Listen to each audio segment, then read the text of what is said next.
Olá, o Estúdio MP tem a satisfação de receber a visita do Dr. César, promotor de habitação e urbanismo, que coordena já há um certo tempo todos os preparativos para o Carnaval de São Paulo, que, como nós podemos observar, cada vez tem um afluxo maior de pessoas.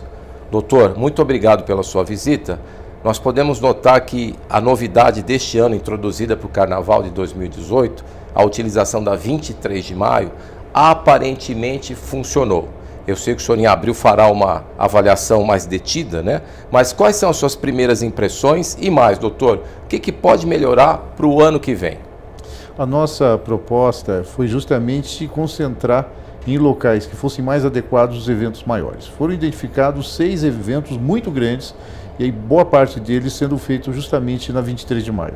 A 23 de maio é uma das vias mais largas de São Paulo.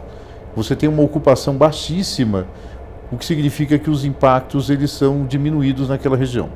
A nossa expectativa é que se tenha um aprimoramento, ou seja, que no ano que vem nós tenhamos condições de organização melhores.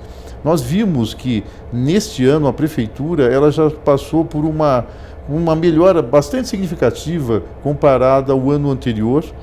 O número, na verdade, de eventos, inclusive esses gigantescos, aumentou. É verdade, doutor. A quantidade de pessoas que têm comparecido ao Carnaval de São Paulo, ela tem aumentado muito nos últimos 3 anos, principalmente. Sem dúvida, sem dúvida. E isso tem feito com a necessidade de uma atuação mais clara da parte da prefeitura, principalmente em informações para as pessoas, para que elas possam se deslocar, elas possam participar dos eventos, usufruir dos mesmos em segurança.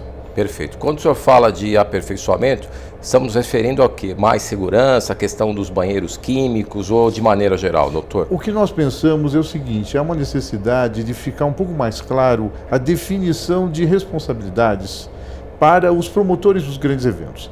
Quando foi iniciado o processo, a prefeitura ela chamou para si praticamente todas as responsabilidades. Desde os últimos 3 anos, nós pudemos ver não só uma melhor colocação desses recursos, mas também exigências que têm sido formuladas, neste ano isso foi um pouco mais claro, para esses promotores dos eventos. Alguém que promove um evento com 1 milhão de pessoas tem que corresponder em contrapartidas àquilo que a prefeitura já põe como estrutura. Sem dúvida. E isso aumenta o número de recursos de todo tipo, desde segurança, banheiros químicos, a parte própria de atendimento médico. Tudo isso, na verdade, pode e deve ser complementado por estes promotores desses grandes eventos. E não só deles. Hoje nós temos um sistema em que estabelece que acima de 25 mil participantes já há necessidade da apresentação de um plano. E este plano, ele justamente tem por objetivo criar condições, não só para a prefeitura fazer um adequado planejamento dessa situação, mas também para que ela possa exigir essas complementações. E a ideia que se tem para o ano que vem é justamente aprimorar isso. Hoje nós temos até um sistema no próprio processo do registro, na verdade, dos blocos, quando eles fazem as inscrições, mais aprimorado. Ou seja, a experiência que a prefeitura foi acumulando ao longo desses anos, ela tem feito com que eles ajam de uma maneira mais profissional no próprio detalhamento. Por quê? Nós tivemos no passado vários problemas relacionados a justamente essa situação. Ou seja, alguém pegava e trazia uma informação de que uma quantidade de comparecimento seria muito inferior à que efetivamente se verificou. E na prática? E havia então um descompasso. E nesse descompasso, o planejamento acabava sendo insuficiente e geravam reclamações. Perfeito. Doutor, parece que as características urbanísticas da 23 de maio, elas são realmente adequadas para uma concentração tão grande de pessoas, né? Talvez isso explique o sucesso da experiência desse ano. Na verdade, são 2 fatores. O primeiro nós podemos colocar como fator do insucesso em outros locais. Perfeito. Então as características da 23 de maio realmente são únicas. Nós temos problemas lá também. Sem dúvida. Existem hospitais próximos e foi solicitado na reunião que foi realizada na promotoria justamente que se estabelecessem programas de ação para poder garantir que pudesse ter acesso a esses hospitais. Isso foi apresentado pela prefeitura. Nós vamos ter, como já dito, em abril, um balanço a respeito disso oficial, então com os números de como foi todo esse processo.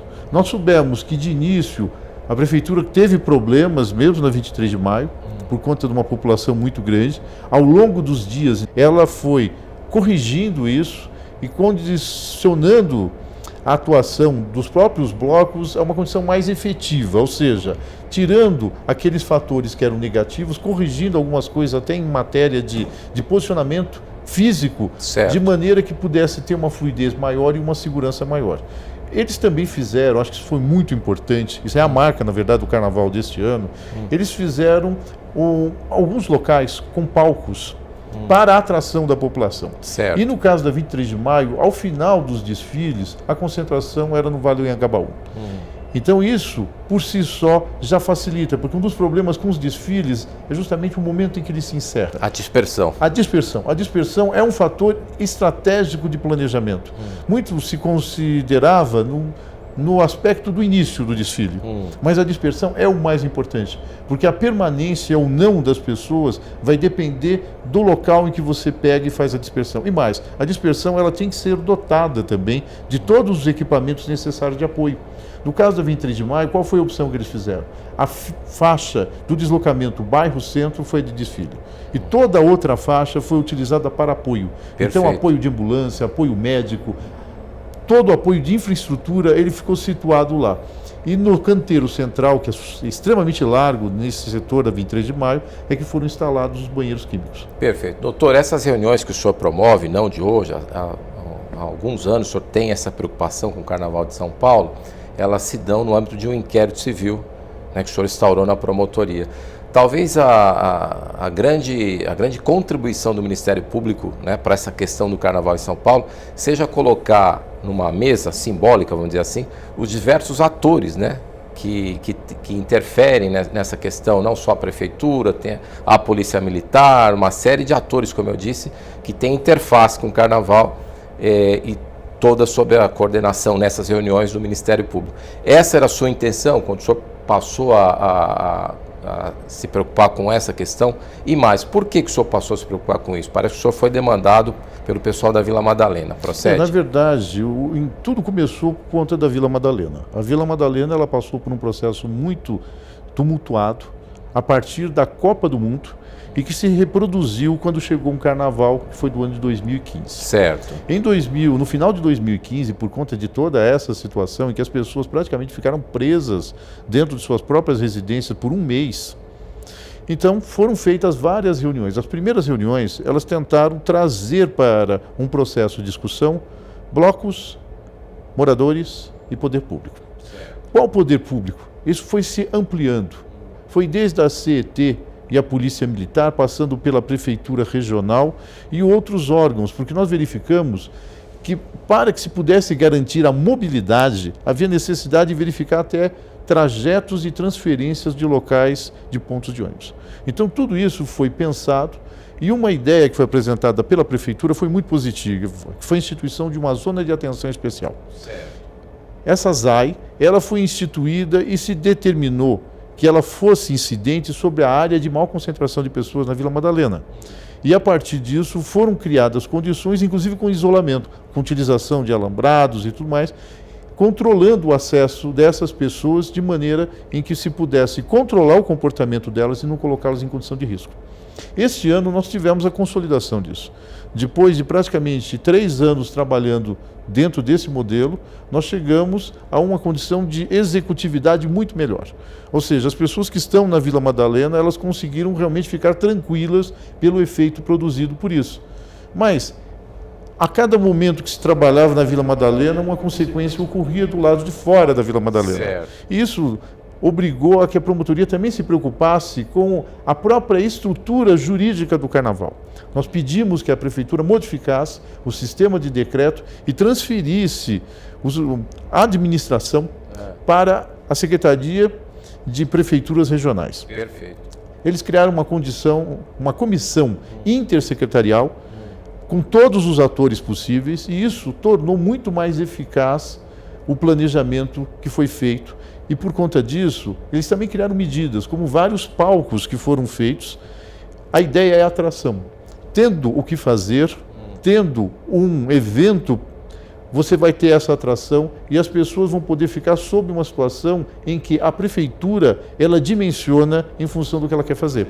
Então isso permitiu que primeiro desafogasse a Vila Madalena. Certo. E num segundo momento, que se pudesse criar condições para que em outros eventos, como foi o caso da 23 de maio, você pudesse ter uma dispersão adequada levando para o Vale do Anhangabaú. Perfeito, doutor. O que nós podemos perceber é que a sua preocupação é com as pessoas que gostam do carnaval e com a parte da cidade que não gosta tanto assim, a cidade tem que funcionar para todos, não é verdade? Essa compatibilização é o ponto mais delicado, pois não há possibilidade de se pensar em algo sendo feito na rua sem que de alguma forma venha a gerar algum tipo de incômodo.